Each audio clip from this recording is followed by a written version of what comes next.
चंपी देने के लिए खुद शाहरुख खान मंच पर आते हैं। वो जो सिर्फ कॉमेडी नहीं करता, गाने भी बनाता है, गाने भी सुनाता है। वो जो हिंदुस्तान की हिस्ट्री का हिस्सा है, वो यूट्यूबर जिसने सबसे पहले 10 मिलियन सब्सक्राइबर हासिल किए। साहित्य आज तक के मंच पर मैं आमंत्रित कर रहा हूं भुवन यूट्यूब के अवतार, आपके कॉमेडी के अवतार, आपके गाने, आपकी जिंदगी पर बात करें। कोविड का एक लंबा दौर बीता और उसके बाद साहित्य आज तक का ये मंच जमा, जहां पर हजारों लाखों करोड़ों चाहने वाले कुछ सामने और कुछ टीवी के पर्दे के उस पार आपको देख रहे हैं। आप पे ये दौर कैसे बीता? अभी वैनिटी बैन में हम लोग रफी साहब के गाने का जिक्र कर रहे थे। आप ऐसे कितने लोग चाहते हैं कि सबसे पहले भुवन माम आपको एक गाना सुनाए? कोविड के बाद खैर सबकी जिंदगी चेंज हो चुकी है कुछ ना कुछ अलग तरीकों से। तो ये गाना मेरे दिल के बहुत करीब है, रफी साहब का गाना है। मैं चाहूंगा कि आप लोग सारे मेरे साथ गुनगुनाएं, अगर आपको ये गाना पता है तो। मैं जिंदगी का साथ निभाता चला गया, मैं जिंदगी का साथ निभाता चला गया, हर फिक्र को धुएं में उड़ाता चला गया, हर फिक्र को धुएं में उड़ाता चला गया, मैं जिंदगी का साथ निभा। भुवन शुरू से शुरू करते हैं जी। हम में से तमाम लोगों के पिटारे में शिकायतें बहुत होती हैं कि साहब हमारे पिताजी ने हमें अच्छे स्कूल में नहीं पढ़वाया, हमारे पास फलाने ब्रांड के जूते नहीं हैं, कपड़े नहीं हैं, वरना हम भी आदमी कमाल के होते। हम सब जानते हैं कि भुवन बाम ने अपने हिस्से का संघर्ष किया है और उनके सीवी में वो सारी मशहूर चीज़ें नहीं आई मशहूर होने के पहले। मैं चाहता हूं कि आप साहित्य आज तक के मंच से इन नौजवान लड़के लड़कियों को ये बताएं कि जो हमारे हिस्से की बहुत सारी साधारण चीज़ें हैं वही हमें एक दिन असाधारण बनाती हैं। Please tell us about your beginning, Malviya Nagar days.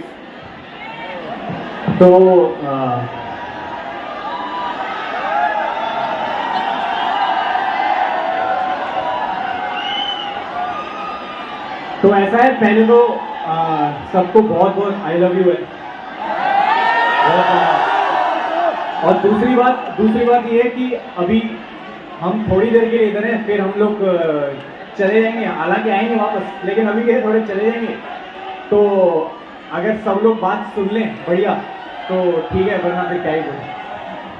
तो शुरू मालवीय नगर से किया मैंने, और अभी भी वही हूँ मैं, वहीं आसपास ही, मालवीय नगर के आसपास ही। बस एक चीज़ है कि वहाँ पार्किंग नहीं मिलती है। तो उधर क्या है, पहले जैसे मेरी दादी बोलती थी कि पहले के ज़माने में 3-3 घरों में एक गाड़ी होती थी, अब एक घरों में 3-3 गाड़ियाँ हैं। तो वो क्या चक्कर हो गया कि वो पार्किंग के चक्कर में लोगों ने, कि हमारी पार्किंग की जगह बच जाए, तो लोगों ने एक गाड़ी डाल रखी है, वो भी पतली गली में SUV। तो वो एक हमारे मालवीय नगर में काफ़ी चेंज हुआ है। बट जब मैं वहाँ था तो शाम का क्रिकेट और दिन में जो मेरे छत का कमरा है जहाँ मैं बीवी के वहीं के सारे एपिसोड्स बनाता हूँ, एक वो कमरा, और घर परिवार और वहाँ के दोस्त, बस।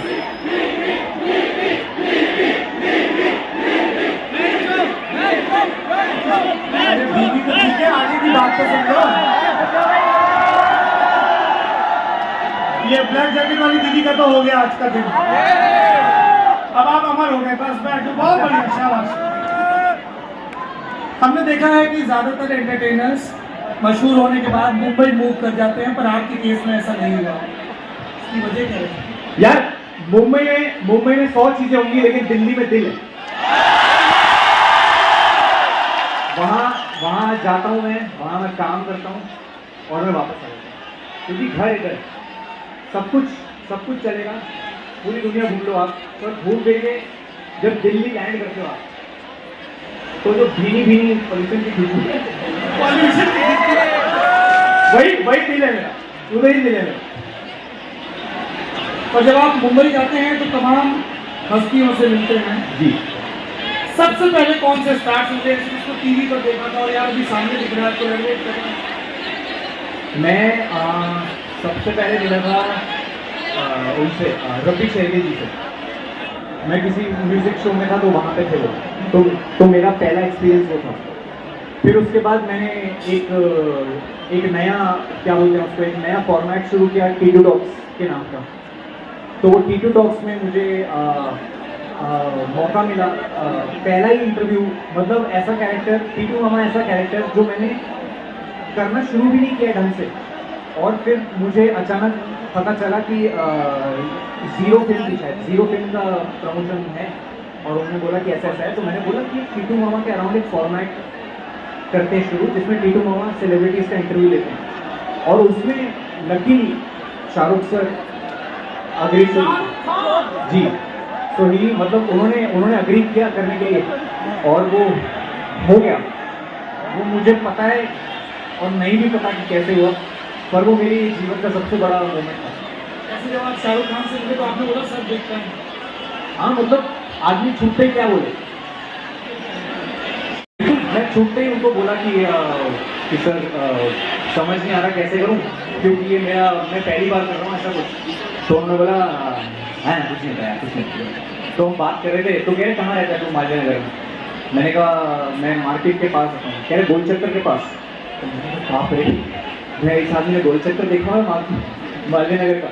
But he new everything about, उनको सब पता था मालवीय नगर में क्या है। वो कहते छोले भटूरे खाने आया हूँ मैं यहाँ पे।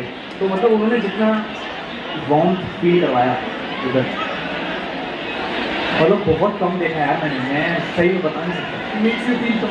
हाँ, मतलब जो आदमी अभी है नहीं आपके सामने, आप उनके बारे में अगर ऐसी बात करते हो तो पक्का कुछ तो भी उन्होंने इम्पैक्ट किया होगा।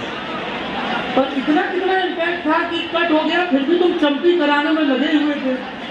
मैंने ना जितने लोग यहाँ देख रहे हैं, जितने लोग बीवी की वजह से कितने लोग देखते हैं, पहले तो कान पकड़ के माफी मांगता हूँ कि अभी एपिसोड्स नहीं आ रहे। मुझे पता है आप लोग मुझे मैसेज करते हैं, डीएम करते हैं, बट मैंने ढिंडोरा सीजन 2 लिखना शुरू कर दिया है। और अब आपको पता ही है उसमें कितना VFX इन्वॉल्व होता है। तो अभी उसमें थोड़ा सा टाइम लगेगा, बट दिसंबर आने वाला है ना, दिसंबर में एक एपिसोड आएगा पक्का अभी। तो हाँ, तो मैंने, ये लोग जानते होंगे कि मैंने कभी किसी को बोला नहीं कि प्लीज़ मुझे सब्सक्राइब करो। मैं एंड में बस एक स्लेट डाल देता हूँ कि लाइक शेयर एंड सब्सक्राइब करो। उस दिन मुझे पता नहीं क्या हुआ, मैंने कहा सर मैंने कभी किसी को बोला नहीं सब्सक्राइब करने के लिए, लेकिन अगर आप बोल देंगे तो कह रहे हाँ बता क्या क्या बोलना है। तो मैंने कहा सर ऐसे ऐसे बोलना है। तो वो बोलने लगे। मैंने कहा सर ये ना ऐसा लगेगा कि मैंने आपको बोला है बोलने के लिए, तो इसको थोड़ा ऑर्गेनिक अगर बनाए तो हाँ थोड़ा नेचुरल बनाते हैं। तो कह रहे हाँ बता कैसे। तो वो यूँ बैठे रहते। तो मैंने कहा सर मैं अगर यहाँ बैठूँ और आप मेरे कंधे पे ऐसे हाथ रख के आप बोल दो कि यार ये भुवन का चैनल है, इसको सब्सक्राइब कर दो। मैं बैठा और उन्होंने चंपी करनी शुरू करी। मैंने कहा अब जिसने जो बोलना है बोल दे, जिसने जो करना है कर। मेरा हो गया, शाहरुख खान मेरा हो गया। बट हाँ ये ऐसा एक एक्सपीरियंस। शाहरुख खान के बाद फिर आपकी सलमान खान से मुलाकात हुई, उसके बारे में बताइए। वो मुलाकात हुई, बिग बॉस के लिए गया था, ढिंडोरा के लिए मैं बिग बॉस पे गया था। तो वो मुलाकात बहुत ब्रीफ थी क्योंकि वो कैमरा सेट थे और मुझे एक चीज़ बोली थी कि यहाँ आके आपको ये बात करनी है, और उनसे इतना वार्तालाप नहीं हुआ मेरा, बट जितना भी हुआ।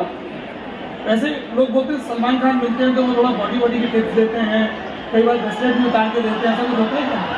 नहीं, उस टाइम पे सैनिटाइजर वाला हिसाब किताब था कि मतलब सैनिटाइजर बहुत यूज़ होते थे हर चीज़ के बाद।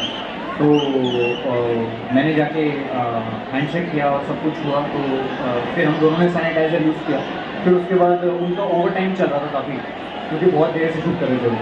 फिर उन्होंने, जो डायरेक्टर थे, उन्होंने बोला कि आप फटाफट ये करके आप कर दो बस, फिर निकल जाएंगे। सलमान खान तो फटाफट हो गया, लेकिन आलिया भट्ट वाला शूट फटाफट नहीं हुआ था।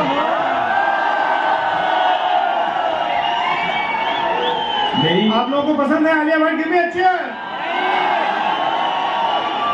बताइए क्या तजुर्बा था? तजुर्बा कुछ नहीं, यूट्यूब फैन फेस्ट का स्टेज था, उस पर हम लोगों ने साथ में परफॉर्म किया था। उन्होंने कोई गाना गाया था और वो भी ब्रांड का हिस्सा था। भाई ये फॉर्मल जवाब नहीं देने, तू हमारा इंसाइडर है इंडस्ट्री में, दिल्ली का लड़का हमने वहां भेजा है, वापस आके बताएगा ये लोग सच्ची मुच्ची में कैसे होते हैं, थोड़ा डिटेल में बताओ। सही होते हैं यार, मतलब हमें थोड़ा इमेज, एक तो क्या है इंटरनेट में ना सही गलत में एक थिन लाइन वो ब्लर हो गई है।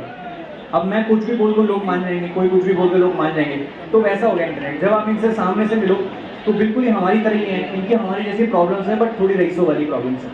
रईसों वाली प्रॉब्लम्स, हाँ बताइए साहब। कि हमारा जैगुआर का शार नहीं चल रहा, हमारा जगुआर का शार नहीं चल रहा, मतलब फॉर एग्जाम्पल ऐसा कोई बात नहीं करता सामने से, हम अपनी देख रहे हैं हमारी मानव में टूटी, वो खराब हो चुकी है, वो ऐसे वो यूं चलाओ तो यहाँ निकल रहा है पानी, एक उधर निकल रहा है पानी। तो मतलब इनकी प्रॉब्लम्स हैं हमारी तरह ही, बट थोड़ी अलग हैं, बट सेम कॉन्सेप्ट सेम ही है उनका। आप अभी सलमान के संदर्भ में जिक्र कर रहे थे ढिंडोरा का। जी, हम लोगों ने सुना था कि ढिंडोरा पहले एक फिल्म के वास्ते लिखी गई थी। जी जी, थोड़ा उसकी जर्नी के बारे में बताइए, कहाँ से वो कंसेप्ट आया? तो ढिंडोरा बनाई इन सब की वजह से। मैं नॉर्मल अपनी वो 4 दीवारी में ऑरेंज रंग की, पर्पल रंग की दीवार, उसके सामने मैं वीडियोस बनाता था। फिर मुझे लोग जब रास्ते में मिलते थे तो हैरानी से पूछते थे, अरे आप इतने लंबे हो? मैं तो कह रहा आप छोटे दिखते हो वीडियो में। मैं क्यों ऐसा? कह रहा क्योंकि आपका यहाँ से नीचे कुछ नहीं दिखता। हाँ, क्योंकि मैं ऐसे बनाता हूँ, वो एंगल ऑफ डिप्रेशन के चक्कर में उनको ये नीचे का नहीं दिखता। फिर मैंने कहा यार अगर थोड़ा सा दिमाग लगा के अगर शूट किया जाए एक फिल्म स्टाइल में, जिसमें टीटू मामा चलते हुए दिखें, जिसमें बबलू जी चलते हुए दिखें, जिसमें मेरे 10 जो कैरेक्टर मैंने ढिंडोरा में बनाए हैं वो सब के पैर दिखे, तो कैसा लगेगा? मैंने 6 महीना सबकी वॉकिंग स्टाइल, हालांकि मेरे कैरेक्टर हैं बट मैं कभी चला नहीं उनके साथ, मेरे लिए नया था ये। और ऐसा भी नहीं लगना चाहिए गिमिकी, फनी नहीं लगना चाहिए। मतलब मेरे लिए सबसे बड़ा टास्क था कि जो कैरेक्टर है जानकी, जो मम्मी का कैरेक्टर है, अक्सर क्या होता है जब हम कोई आदमी अगर कोई फीमेल कैरेक्टर करता है तो एक बहुत थिन लाइन होता है कि वो थोड़ा गिमिकी हो जाता है। मतलब ऐसा नहीं होना चाहिए कि मजाक उड़ा रहे हैं आप महिला का। तो मैंने वो वॉक कि वो कैसे लेडी लाइक वॉक आप कर सकते हैं विदाउट मेकिंग इट फनी, उस पे मैंने काम किया। आप हमें करके दिखा सकते हैं, मतलब हाउ डिड यू रिहर्स? तो मम्मी, अब तो वो जानकी मम्मी के साथ एडवांटेज क्या है, उनके ना यहाँ पे हमेशा वो दुपट्टा लगा रहता है और उनकी आंखें ऐसी रहती हैं, ऐसे उनकी आंखें रहती हैं। तो वो अब क्या करती हैं, अब जैसे बबलू जी वो चलते हैं, ऐसे चलते हैं क्योंकि वो सैड है लाइफ में, उनको थोड़ा दुख है, जॉब का दुख है। लेकिन मम्मी थोड़ी चली है तो वो नहीं चलती। अब जैसे आप टीटू मामा देखें, टीटू मामा थोड़े अनिल कपूर इंस्पायर्ड है, बेटा 2 मिनट, तो टीटू मामा नहीं चलते हैं, ऐसे थोड़ा टेढ़ा, ऐसे इतना। तो हाँ, ये सारे कैरेक्टर्स हैं जो हमने यहाँ तक देखे थे बस। बट ढिंडोरा में थैंक्स टू दीज गाइस, इनकी वजह से ढिंडोरा में मुझे मौका मिला कि मैं ऐसे इन सब कैरेक्टर्स की लाइफ दिखाऊं, ताकि कोई ये ना बोले कि ये सारे कैरेक्टर भुवन करता है। तो उसमें काफ़ी वक्त लगा। ढिंडोरा में एक कमाल की चीज़ और हुई भुवन की, आपने तमाम बड़े यूट्यूबर्स को उसके प्रमोशनल सॉन्ग के लिए इकट्ठा किया। How do you do that? मतलब ये बड़ा इम्पॉसिबल सा है। कई लोगों को लगता है कि जैसे एक्टर्स में राइवलरी होती है या फिल्म प्रोडक्शन हाउसेस में होती है, यूट्यूबर्स में भी होती होगी, लेकिन आपने हर किसी को, चाहे वो जाकिर खान हो, तन्मय भट्ट हो, आशीष चंचलानी हो, हर कोई साथ आया। तो वो कोलैबोरेशन कैसे मुमकिन हुआ? कितने फ्रीक्वेंटली आप लोग आपस में मिलते हैं, क्रिएटिव आइडियाज शेयर करते हैं? वो मतलब मज़े की बात यह है कि हम लोग इतना फ्रीक्वेंटली बात नहीं करते। Thank you. हम लोग फ्रीक्वेंटली इतना बात नहीं करते, पर एक फ़ोन कॉल पे सब लोग अपना बिजी शेड्यूल छोड़ के, कोई इस शहर से, कोई उस शहर से, सब लोग मुंबई आए। मैंने उनको प्रॉमिस किया था कि 1 दिन का शूट रहेगा और सब आके नाचे। मतलब डांसिंग एक ऐसी चीज़ है जो कैमरा के सामने लोग थोड़े कॉन्शियस होते हैं नाचने में, पर किसी ने झिझक नहीं करी। सबने उसी दिन पे वो स्टेप्स सीखे। हमने थोड़े कंपेरेटिवली इजी स्टेप्स किए थे, सबकी एंट्री हमने प्लान करी थी, मतलब आ गए बस। मैं उस चक्कर में बहुत इंस्पायर हो गया कि अरे बाप रे, मतलब हमने बस पूछा। पहले तो सबसे बड़ा हर्डल ये होता है कि कौन आएगा, किसी का यहाँ शूट होगा, किसी का वहाँ शूट होगा, बट सब लोग आए और सब लोग रुके, और सब लोग रुके मतलब अच्छा रुके जब तक मेरा शूट नहीं हो गया। एवरीवन वेटेड, और फिर सब लोग गए एक फुल ग्रुप फोटो के साथ। तो मतलब वो म्यूजिक वीडियो नहीं बन पाता उनके बिना। आपने कहा सब लोग आए, सब लोग रुके, ऑटोमेटिकली जनता सोच लेती है कि फिर सब लोगों ने बहुत पार्टी की होगी। मुंबई की पार्टियों की बड़ी तस्वीरें, बड़े वीडियो छपते हैं और एक मिसकंसेप्शन भी बन जाता है कि हर वो शख्स जो एंटरटेनमेंट इंडस्ट्री में है वो पार्टियां करता होगा, धुआं निकलता होगा, पर आपके साथ तो ऐसा कुछ भी नहीं है। तो ऐसा कोई पीयर प्रेशर नहीं रहता है कि थोड़ा कम कूल लगूंगा मैं दोस्तों के बीच? क्योंकि बहुत सारे नौजवान मिलते हैं, वो कहते हैं साहब हम तो करना नहीं चाहते थे लेकिन हम कूल दिखते रहे इसलिए हमने सिगरेट पीनी शुरू कर दी या कुछ और करना शुरू कर दिया। ये जिनके अंदर सेल्फ कंट्रोल नहीं होता वो ऐसी बातें करते हैं।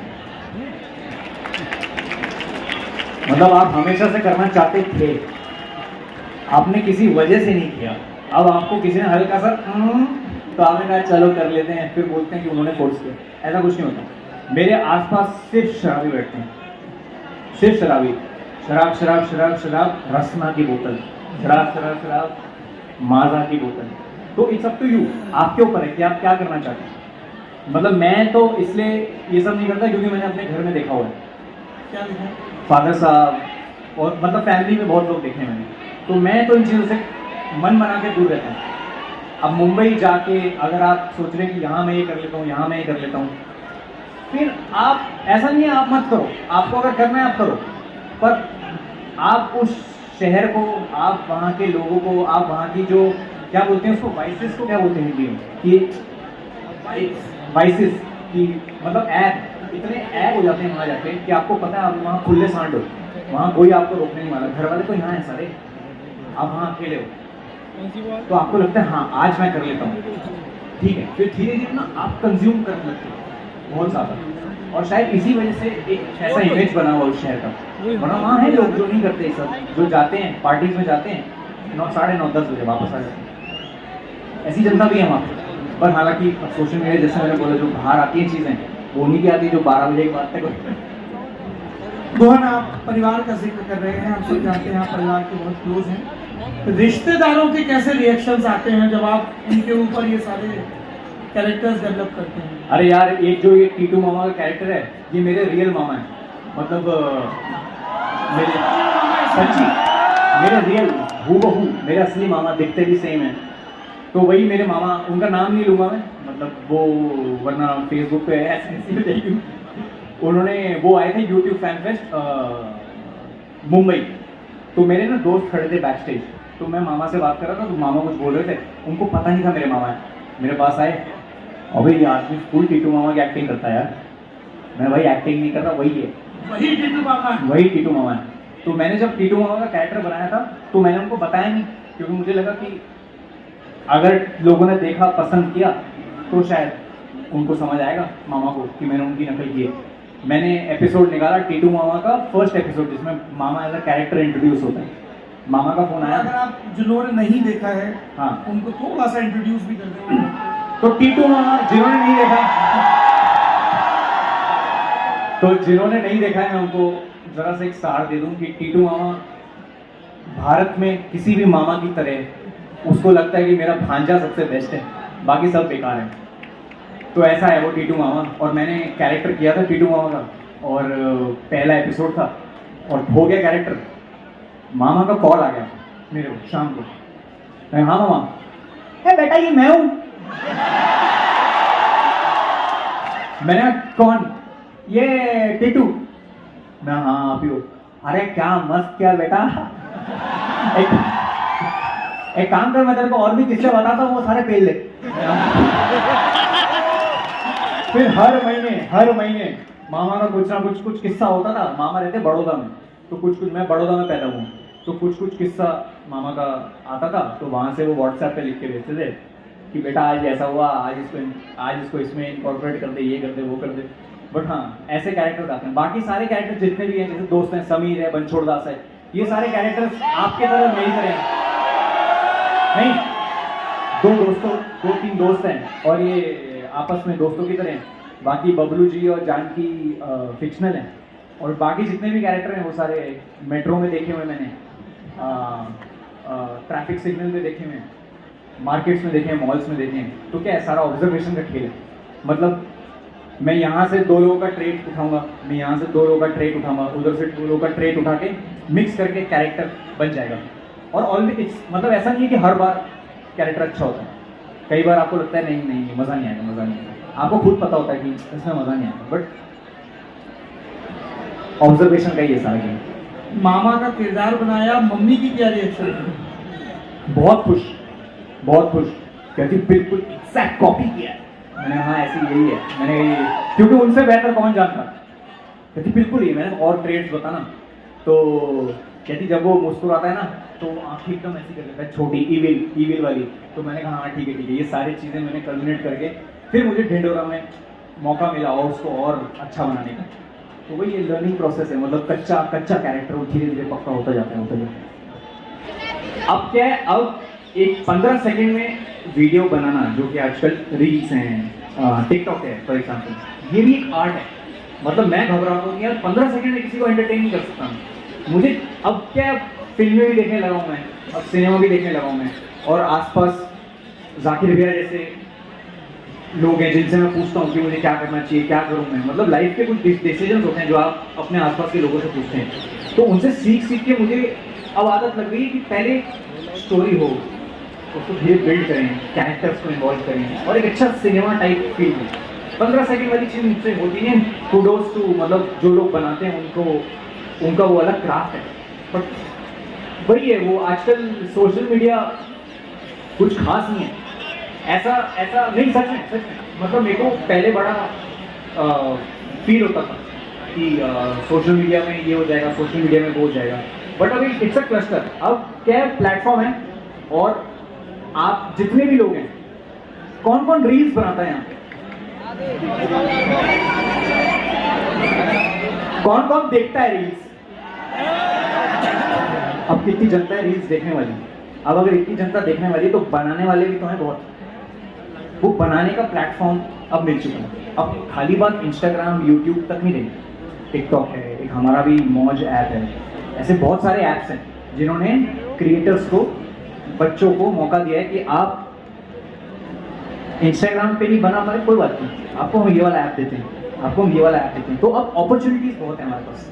अब बस देखने वाले थोड़े, अब क्या वो देखने वालों का एक सैचुरेशन पॉइंट भी आने वाला है, क्योंकि अब इतना फ्लड हो गया है। अब जैसे मैं रील्स देखता हूँ, 90% चीज़ें वो हैं जो मुझे नहीं देखनी, लेकिन वो मुझे बताई जा रही है, बेटा देख, अब तू देख, तू ये देखता है, अब उसको आप स्वाइप करे जा रहे। तो अब ये सोचना कि आप क्या काम करते हैं उस पर सोशल मीडिया नहीं, अब एल्गोरिदम क्या चाहता है उस पर सोशल मीडिया।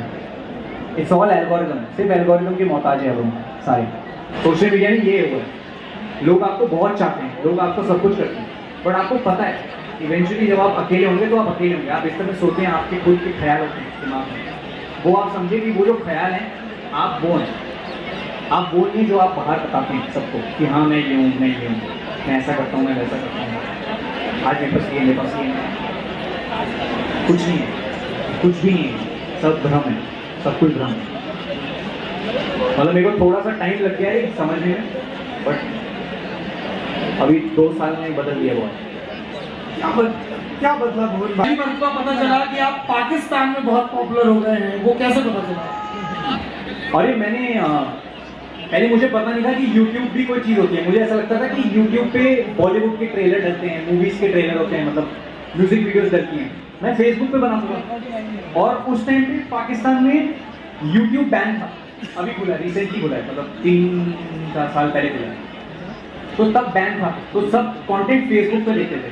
तो मैंने फेसबुक पे एक वीडियो सीरीज ऑफ वीडियो डाली, तो वो एक वीडियो फेमस हो गई, अपना कराची में किसी यूनिवर्सिटी में फेमस हो गई, व्हाट्सएप पे थ्रू वहाँ सर्कुलेट हो गई वीडियो। अब मैं एक दिन उठा, मैंने कहा क्या है भाई, 10 लोग 15 लोग देख रहे हैं, देख लेता हूँ आज किसने देखा है। और मैं खोल के देखा 15,000 लोग ने उस पर लाइक किया हुआ था, 15,000 लोग। मैंने कहा जीवन चेंज हो चुका है, अब बन चुके बड़े आदमी, अब बाय टाटा, थोड़े टाइम बाद मिलते हैं। मैंने कमेंट सेक्शन खोला, रावलपिंडी, इस्लामाबाद, कराची और सारे कहीं से कमेंट्स। मैंने कहा ये क्या स्कैम है।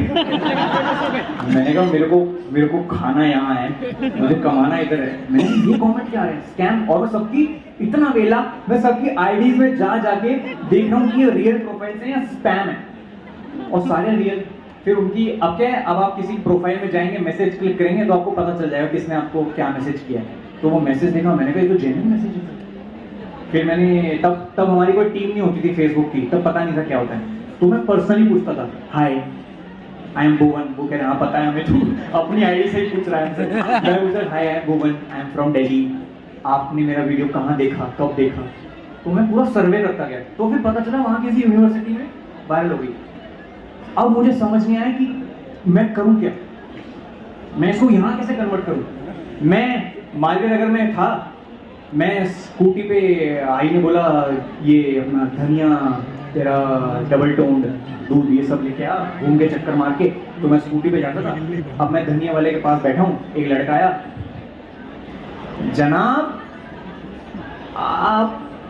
जनाब आप भुवन। मैं जी, वाकिले तारीफ काम है आपका। मैं जी, कह रहे वाकिले तारीफ, मैं काबिले तारीफ। कह रहे कि आप जो काम करते हैं, आपका जो लहजा है आपकी। मैं क्या हो गया भाई, क्या आप कराची से नहीं है। मैंने कहा मैं स्कूटी पे धनिया लेने कराची से आऊंगा। कह रहा फिर कहाँ से हैं। मैंने 2 गली छोड़ के जाता हूँ यार, नीचे गोल चक्कर के पास है। अच्छा ओ नाइस मीटिंग यू ब्रो। फिर मैंने कहा, और फिर हाँ, लोगों को तो पता ही नहीं कि मैं दिल्ली से हूँ। लोगों के दिमाग में ये परसेप्शन है जो सोशल मीडिया में देखते हैं कि ये यहाँ से वहाँ से। मैंने कहा ये चेंज करना पड़ेगा तुरंत।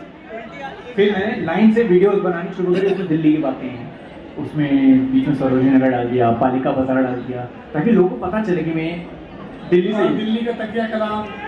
हाँ, फिर मैं उसके लिए कैरेक्टर भी लेके आया। तो मतलब किया मैंने बहुत कुछ, बट फिर एक मेरा वीडियो वैलेंटाइन होती आपा करके एक वीडियो था, वो वैलेंटाइन डे पे मैंने रिलीज किया, और वो वीडियो इंडिया में काफी शेयर हुआ। फिर धीरे धीरे इंटरव्यूज में मैं एम्फेसिस करता गया उस पर, मैं बार बार उस पर रोशनी डालता गया कि हाँ मैं दिल्ली का लड़का हूँ, मैं दिल्ली में रहता हूँ, मैं दिल्ली में रहता हूँ। फिर जनाब मैं कराची से नहीं हूँ, जनाब मैं कराची से नहीं हूँ, मैं दिल्ली से हूँ। तो मैं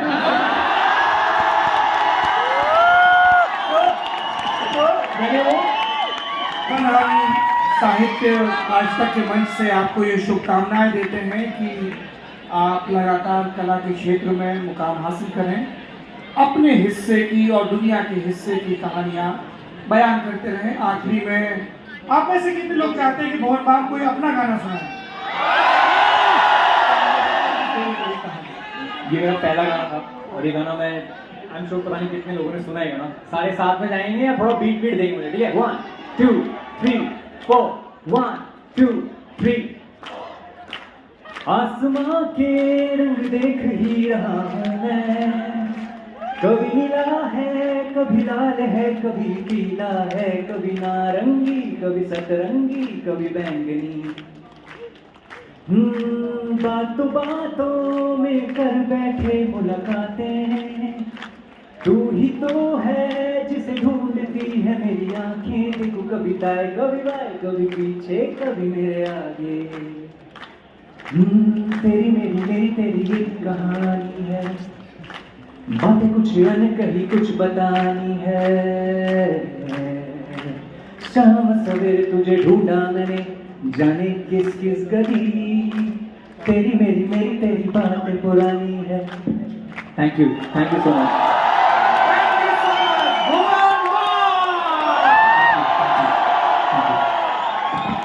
थैंक यू आप सबका दिन शुभ रहे, आप सबका दिन बढ़िया रहे।